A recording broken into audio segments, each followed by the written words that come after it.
Now that we have covered the essentials of Java, let's talk about UML. UML is short for Unified Modeling Language, and it's a visual language that we use to model our systems. We're going to use it throughout this course to represent our classes and their relationship. Here are a few examples. This is how we can represent a class in UML. So we have this rectangle. On the top, we have the name of the class. In the middle section, we have the fields, and down below, we have the methods. So here we have a class called shape. In this class, we have a field called position x, and the type of this field is integer. So after the colon, we specify the type of a field or a parameter or the return type of a method. So here we have a method called render. It doesn't have any parameters. That is why we have an empty pair of parentheses, and it doesn't return any values. So we don't have a colon after the name of the method. So that means the return type of this method is void. Now this minus sign means this field is declared as private. You can see that over here.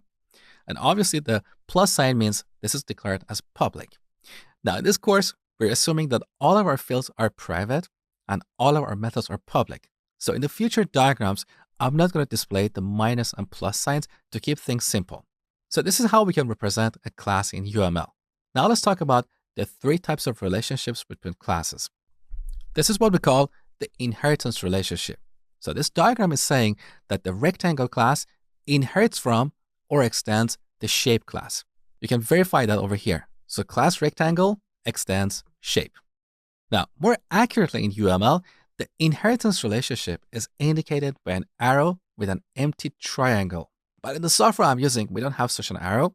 So I'm going to display my inheritance relationships with an arrow with a filled triangle. Okay. Now let's talk about the second type of relationship between classes. This is called the composition relationship. It's indicated by an arrow with a diamond. So that means the shape class is composed of the size class. In practical terms, that means in the shape class, we have a field of type size. So the shape class is composed of the size class. As another example, you can say the car class is composed of the wheel class, because every car has 4 wheels.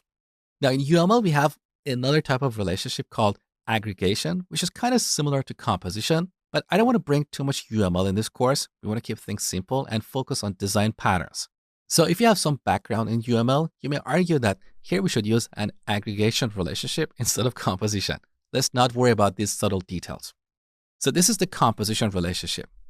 Now let's talk about the third type of relationship between classes. This is what we call the dependency relationship. It's indicated by a dashed arrow. So that means somewhere in the shape class, we have a reference to the document class. Here's an example. In the shape class, we have a method called render, and this method has a parameter of type document. So document is not a field in this class, but it's used somewhere in this class. In this case, it's a parameter, but it could also be a local variable defined in the render method.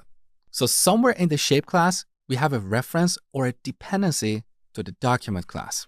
Okay? So here are the three types of relationships we're going to use in this course: inheritance, composition, and dependency.